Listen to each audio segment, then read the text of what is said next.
Welcome to the Dashboard Effect podcast. I'm Greg Brown, Senior Account Executive at Blue Margin, and joining me today is Tom Sheeran from Enhanced C-Suite. Enhanced C-Suite is a Brenneman Advisors company that's focused on freeing business owners to build, innovate, and live by delivering fractional leadership that drives profits today while creating enterprise value tomorrow. Tom serves as one of the firm's fractional CFOs and specializes in business intelligence, data analytics, and helping companies optimize their ERPs to streamline workflows and to make smarter, data-driven decisions. Tom holds a degree in corporate finance and also a master's degree in organizational management. Tom, welcome to the show. It's great to have you with us. Thanks, Greg. Happy to be here. And Tom, when we first talked about the idea of doing a podcast, one of the first things that came to mind for you is this book that we'll talk about today, Thinking Fast and Slow by Daniel Kahneman. Now, looking into him, and I haven't personally read the book, but he's a renowned psychologist, but also won the Nobel Prize in economics. So he has quite an interesting background. But tell us just at a high level, in the world of data analytics and AI, and as we were thinking about this, why did this book come to mind for you? Well, as I developed in my analytics career, uh, I found it pretty common that for a lot of people, wrapping their heads around what it takes to put together a visually impactful dashboard with great information, just it didn't come natural. And it wasn't until I read the book from Daniel Kahneman that he said that there's two modes of thinking that people have. It's system one and system two. System one is the everyday light, emotional sort of way of thinking, like being around your buddies kind of way of thinking. And then system two is that deep, heavy analytical thinking, which takes up more brain resources, and it just kind of created this lens for me where I tend to look at many things now in everyday life through that. And it's been a great guide as I develop dashboards and such. Well, and I think it's a useful way of thinking about our business lives and how we make decisions because, like you touched on, system one is that sort of fast decision making system that's really driven by intuition. But system two requires us to really slow down and analyze things.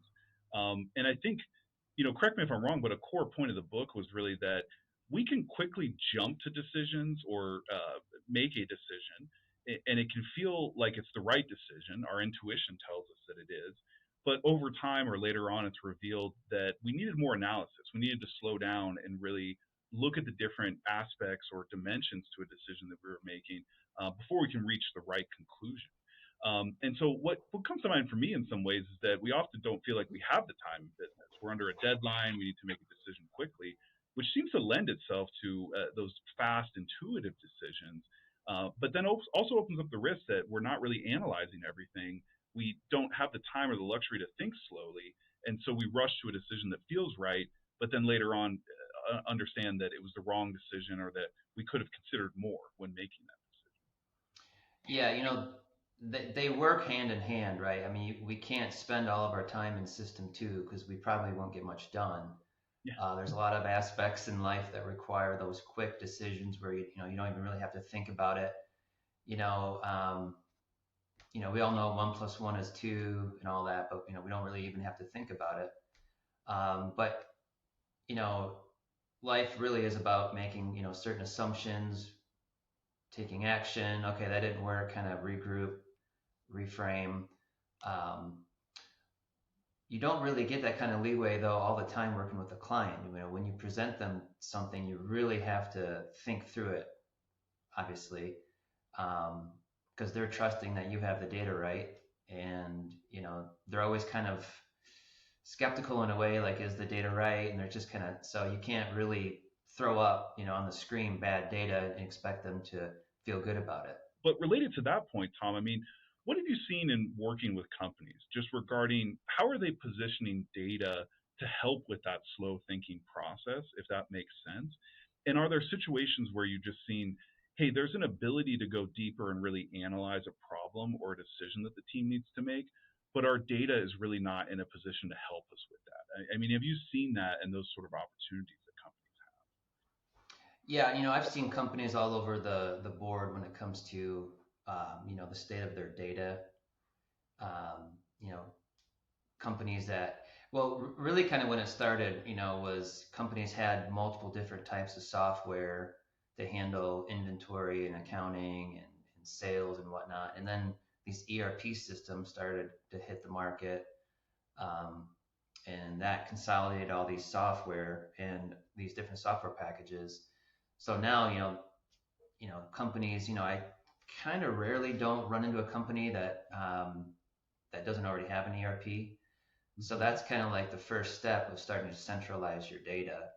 But I would for the it's this would be true for the smaller companies. We generally work with the small to medium sized businesses. So your large guys companies will kind of have something like this in place. But from the small and medium sized businesses, they're a lot of times they're just implementing an ERP, or it's just they're kind of new with it. But really, what you're doing is you're just, you know, there's a saying, right? Life can be messy. Well, data can be messy, and if you're taking that data and you just an ERP system really just has a way of, there's just little buckets in there that you just type in the information from reality and do your best to represent that with a series of tables and fields. Mhm. Now, I don't, and again, and what I will mention in these small and medium-sized businesses, I don't think they're really consciously aware of that's exactly what they're doing. It's just, they're just kind of intuitively putting it in there. Um, Yeah, following the but process that's been set up in the yeah, past, and not really thinking about is that positioning data to allow us to analyze things. right. Because at the end of the day, the user interface has to be very friendly and intuitive. Just like you pick up your TV remote and you press a button and the channel changes, or the video input changes, or you're on your iPhone or Samsung phone or whatnot, and it just all feels intuitive. People tend to gloss over the fact that there's a mountain of analytical thought that goes into making something feel intuitive. Mm. So that's when you start to cross that line from that system one into system two. Right, right.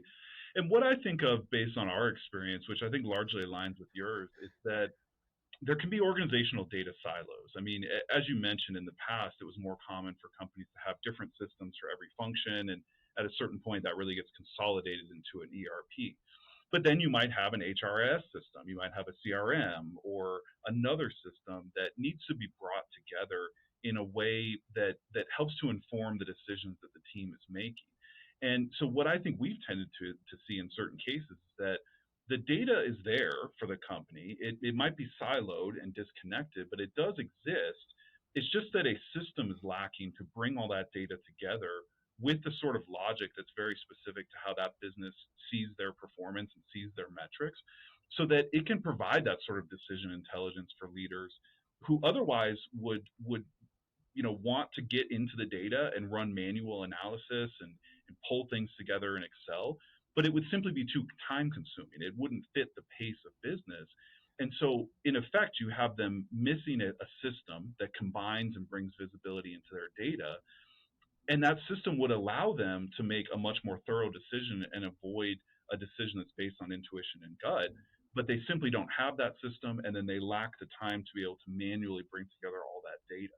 And that's where I see the opportunity for companies to bring modern data intelligence and the right kind of data platform to allow the system itself to help to analyze the data and show trends, and show movements in that data in a way that complements the decision making that the leaders are trying to provide. And that the data might be there, but we don't have the infrastructure and the way to bring it all together to help us make that decision. That's I think what we've tended to see in a lot of our engagements. Right. And one of my favorite terms I've come across in my career is called data debt. I'm sure you're familiar. Mm. And that's basically just an accumulation of data that's not standardized. So, for example, I worked with a company that had three completely separate uh, data sets. It was information that came from their CRM, information, there was their accounting system, and then there was the time recording. So they had to record their time on jobs. Now, no one really thought ahead to say, let's get the customer names in there the same way each time. They were all different, some capitalized, some not, and with the inks and the ink dot and ink and dots. And there's just, so what you were getting at is, so the final piece of the puzzle would be, how do you connect those disparate data sets? And so, in this particular project, I had to devise a way to connect all those. And then we went back through and standardized all the names, and then that's when you can start getting those insights you mentioned from those different data sets. Right, and that's where I view it as being a way to arm leaders with the kind of intelligence they need on their specific data to make those decisions. And that system is either there, that data is reconciled and connected appropriately or not. And I think that largely determines if they have that sort of data assistance, so to speak, in making those decisions or not. Because as I talked with you about the podcast and just tried to understand Kahneman's point here at a high level, I think thinking slow is great. It's just a matter of can you augment and provide some of the things that you would normally do in a thinking slow scenario, but can you do that in an automatic way, in a way that allows you to just simply bring all the relevant data together, and in effect be able to kind of think through a problem slowly, but not have to wait on the data so that you can actually move pretty quickly. And that's where I see the opportunity for a lot of businesses who, without that system and without the time to be able to manually analyze the data and the trends that are relevant to the decision, might ultimately just revert to making a decision based on gut feel and intuition, only to find out later that that was misplaced, or they should have looked at a different criteria for the decision, but simply didn't have the analysis ready for that. Right. It didn't. Yeah, I was just going to mention it always seems like, companies that haven't invested the time yet into, data analytics, they're always searching for the truth. Like, where is it? Is it on, is it in this file in Jim's computer, or is it, on Sally's desktop? Is it in the ERP system? Like even simple questions like, what did we sell last month? And a lot of people don't realize there's the raw data, and then it takes some processing, and then you can display that data as the truth. A lot of times people have different filters, like, maybe there's even some disagreement on what an active customer is, or something along those lines. So that's where those governance aspects come into play, and things like semantic layers, where you literally define what this term means in an intuitive way that people would understand it. Right, right. And you bring up a key point. I mean, here we are assuming that we can even just locate all of the data, but we've certainly seen in many situations that, finding the data is actually step one. That can be time consuming. And then you have everything downstream of that as far as cleansing it and modeling it before you're able to bring insights from it. So, yeah, it's a key point.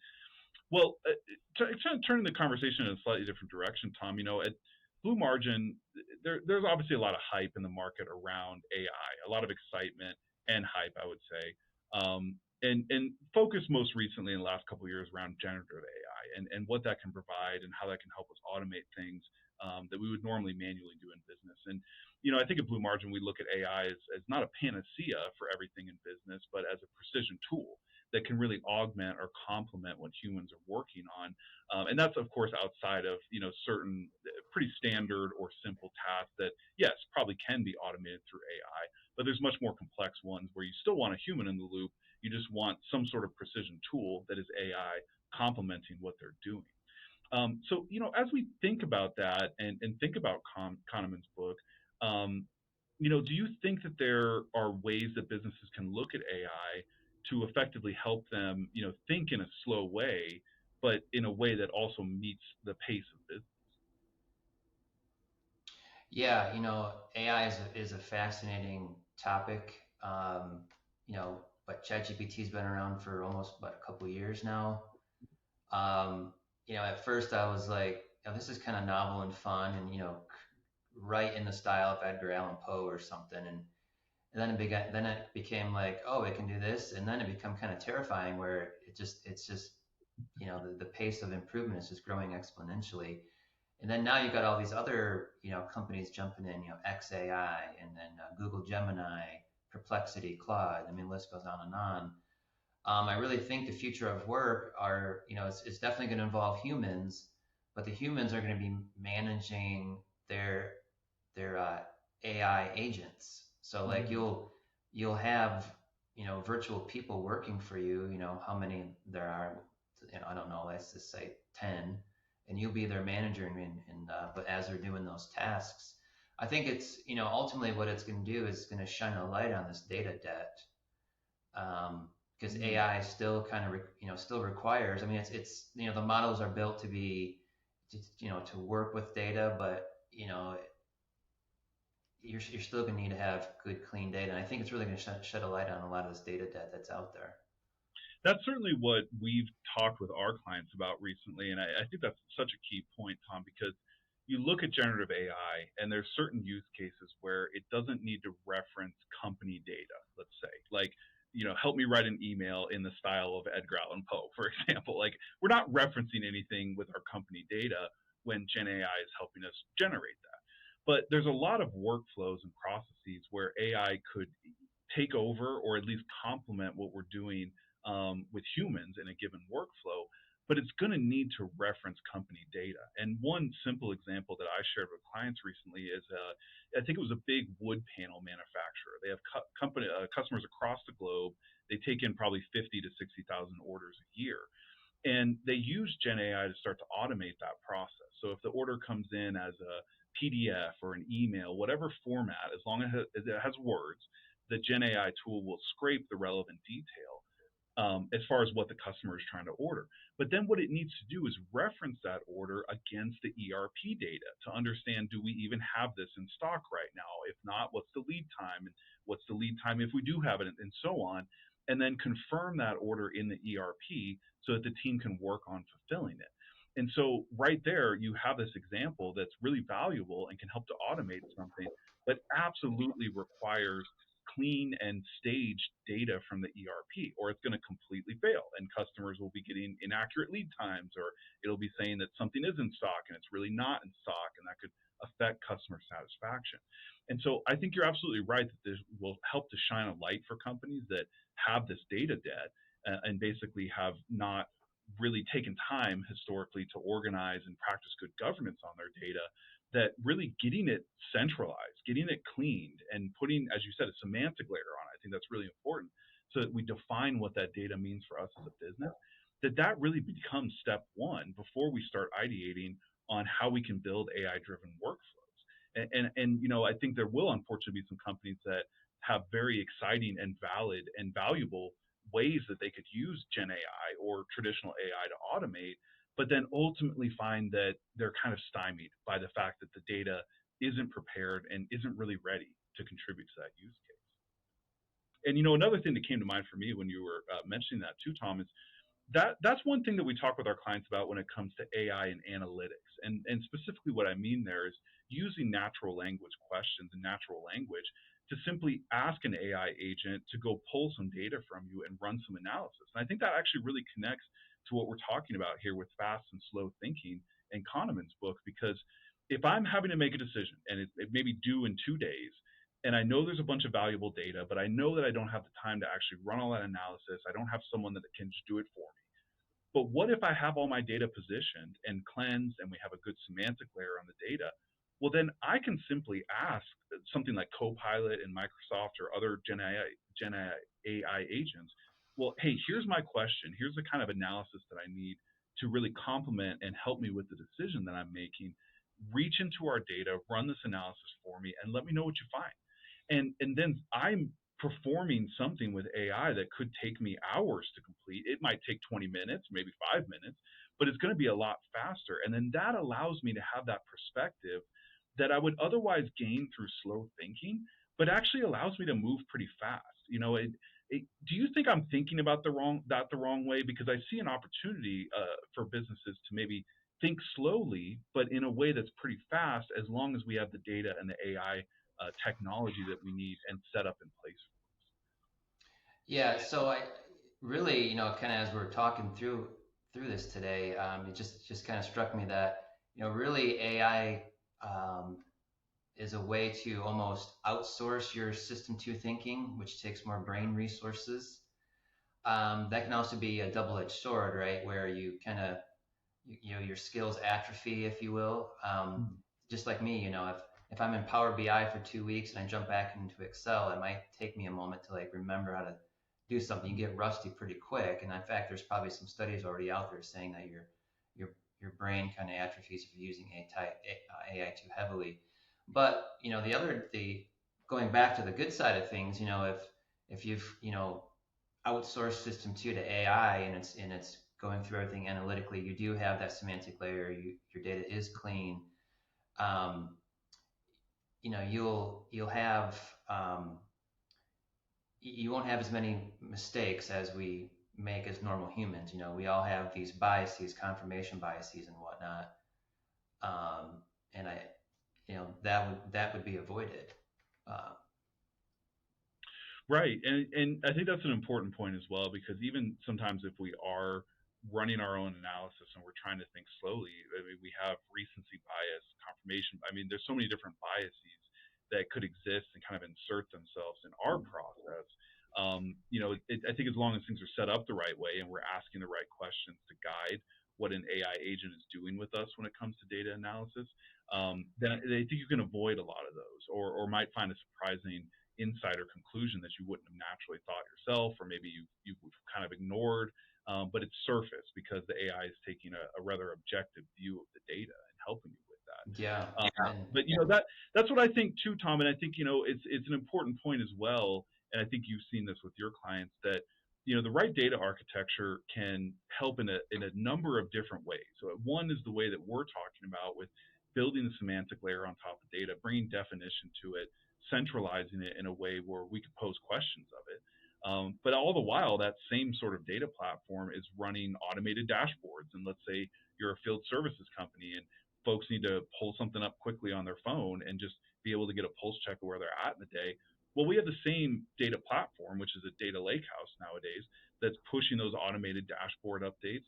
While someone in the FP&A team is using Gen AI to query that same data set to get some really specific ad hoc analysis. And so, I think when companies think about a BI system or a data system, it's important to choose the right one, first of all, so that you're not accruing technical debt and you don't have to rebuild your system when you're ready to use Gen AI, but to really start thinking about the right sort of foundation that allows us to run Gen AI cases, traditional machine learning and predictive analytics, and dashboarding, all from the same location.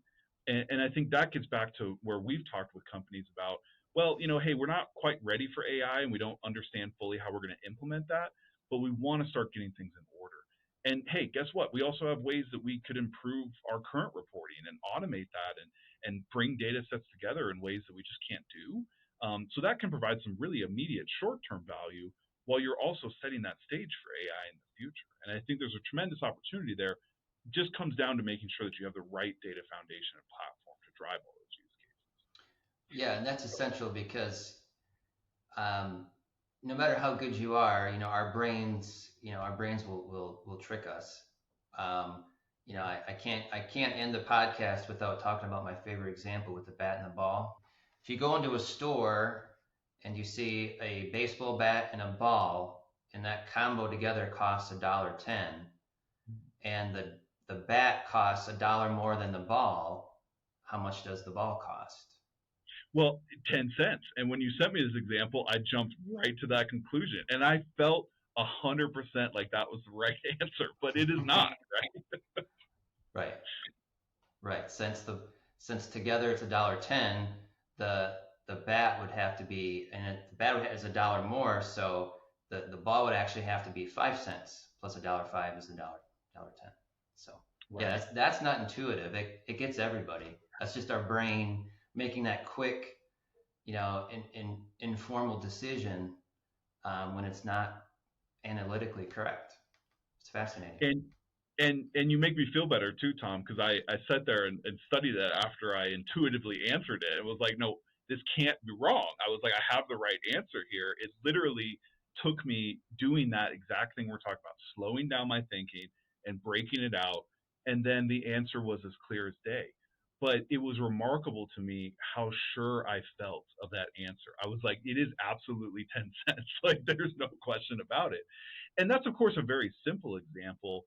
But I think everyone can understand how that would apply to much more complex decisions that leaders are making in business. And the interesting thing about that example is we have all the data in that example, right? Hmm. We have to think about those more complex decisions that business leaders are making where they don't even have all the data and they still have the pressure and the risk of making that intuitive decision without even having all the requisite pieces of the puzzle that they're trying to work with to come to that decision. And so it's a great example. It makes me feel a lot better for me rushing to that answer and then finding out I was completely wrong. No, you're not the um, only one. let me ask you though, Tom, to kind of wrap us up today.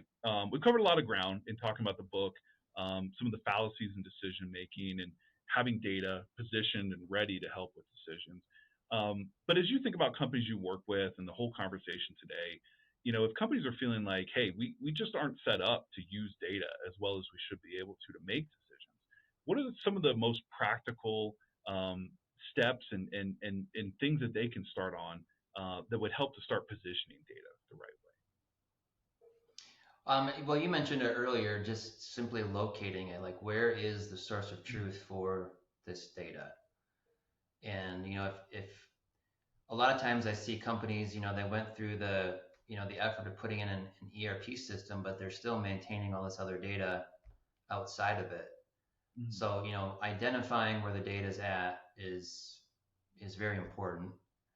And then, going to that standardizing and cleaning aspect, if you've got different systems with the company name, that's the same company, but if there's three different variations, um, getting that cleaned and is important. Um, and then a lot of times, as it's not really as an easy question as you might, the answer is not as easy as you might think, is like, what is it you want to measure? That mm, oftentimes, there's people have several different ways of measuring sales. Like, mm. so, agreeing on how to measure the data that you have is important as well. Yeah. I think those are all really good things to call out. I mean, it's like you said, the lineage of data. Where is data located?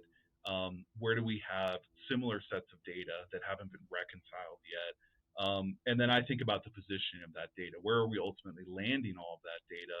And then within that platform, what does it allow us to do? What are the outputs that it allows for? Because I think that's where we've seen some companies either adopt really bespoke SaaS tools that have limited capabilities in terms of modeling data, bringing in other data sets, complementing data, um, and also where we've maybe seen companies have very traditional data warehouses where data is already transformed before it's loaded into the warehouse, so we don't have the raw copy of data preserved. We can't run predictive analytics against it because it's already modeled, and we have to kind of rebuild the stack to get to a point where we can both have modeled data that's ready for analysis and dashboards, but then also preserve that raw copy of data as well. And Yeah, so that's where we see the data lakehouse being that sort of modern evolution of data warehousing, where it still provides all the analytical horsepower that businesses are used to, but it's usually much more cost effective, much more scalable, and then preserves that raw data so that we can use it in other applications where we don't want a data set that's been modeled or transformed. We want to use the raw set of it. And so I think that's a key thing to be thinking of as well. This technology and data warehouses that used to cost thousands of dollars a month to run is really changed and evolved. And a lot of our clients are seeing something in the $300 to $600 a month range to run a lake house with even 3 or 4 systems hooked up to it. So it's much more accessible. But it benefits everything you're trying to do with data analysis going forward. And as we touched on today, that includes Gen AI and being able to position data in such a way that whatever decision I'm making in the future, I can actually ask some informed questions of it and have it complement and bring different aspects of that decision to light to me that I might have otherwise missed or might have had a blind spot for. And so I think that's where sure. that real opportunity there. So. And I just want to mention, I've also noticed companies, they seem to be caught in this cycle of purchasing software that doesn't solve their problem. Right. And it's actually really difficult to, hold up a mirror to show the company that maybe, you guys need to do some things internally so that the software will work the way that you intended for it to work. Mm-hmm. And I feel that's part of my job in a very nice and supportive way. That's the people part is probably the hardest. The tech part is not so, you know, it's not so hard, but it's just getting that governance in place. And so, And that reminds me of something that I read recently, when it comes to AI and thinking about AI in businesses, that the technological hurdles are oftentimes not the hardest ones. It's actually understanding where do we insert AI along our value chain and all the different workflows and processes that we normally carry as a company, and really, like you're touching on in terms of software and how are we actually using it, what needs is it fitting, how does it affect our processes. That's oftentimes the hardest part, and people are a component of that, of course, to pull back and say, okay, let's really understand this and where we can insert AI. Once we've done that, that's actually more of the heavy lifting versus the technological side. There are tools and agents and everything set up and ready to go for us, but if we choose the wrong place to put that into our business, technologically it's going to be fine. It's just that we're not going to see any ROI from it. And I thought that was a good takeaway that kind of aligns to what you're saying there about software, and really getting the cultural change and people to understand the way that software is working and capturing data. Oftentimes more of a challenge than the technological solutions you have to put in place. yeah, and lucky for me, I have the finance and accounting background, so I can track the dollar from start to finish within a company, manufacturing company, what have you. Um, but data for me has kind of unlocked a tool for me to really get deep into a company and understand it. I never forget I used to work for a company that was owned by private equity, and they would not purchase any software until you could build it. Mm. So it trained me it trained me to think everything in terms of logical gates, if and or, and so I can kind of work with processes and people to take this more intuitive, I call it a ball of yarn of a Mm. process, and maybe take that yarn and stretch it, right, and then chunk it up into workable parts. But that takes a fair bit of effort to do that. And it's not a natural feeling, to hit back in system one, system two. It's highly analytical. But again, like I mentioned earlier, there's a mountain of analytical work that goes into something to make that feels intuitive.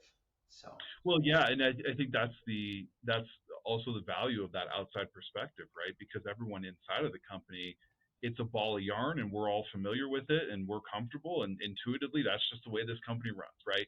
And someone from the outside can look from that outside perspective and say, well, hey, let's unravel that a little bit and examine the pieces of yeah, it to see if it really makes sense. But it's hard for someone on the inside with that intuitive feeling to do the same thing. So, and even what I guess I'll make one last point. Even as you're pulling apart that ball of yarn, you have to remember there's a narrative that's been at play there for however long. And if it's hard for people, if you've uncovered something that they've thought differently the whole way, there's a big amount of resistance, because that narrative is extremely important. Um, to just how I'm not a psychology expert, but a narrative is extremely important to how we process information. yeah. Because our brains lean more towards storytelling than remembering facts. Right, exactly. That's all stitched together in that narrative. So, Yeah, exactly. No, I think it's incredibly important. It's actually a pretty good segue too, Tom, because I was going to mention the podcast that Tom and I co-wrote an article that we'll release soon, and it's really about why some companies are going to fail with AI, but it's not for the reasons that you would assume. We've touched on it here a little bit on the call today. It's not so much the technological challenges. There are some data challenges, and those are real, but it's really the cultural piece of it, how companies regard AI, and in some cases might see it as a threat to their authority and their decision making process. And I think hopefully we've shared some good ideas today in how AI can complement that decision making, but certainly not take it over. So the article is going to get into a lot of those different topics, and that great segue actually. But Tom, it's been an absolute pleasure having you on the show here today. If someone wants to get in touch, what's the best way to reach out? um, it's our website. It's enhancecsuite.com, and that has all the particular contact information, and how we can help. Okay, perfect. Yeah, and we'll be sure to link the article in the show notes. So thank you everyone for joining us today on this episode of the Dashboard Effect, and thank you again, Tom, for joining us. Appreciate it. Thanks, Greg. Yeah.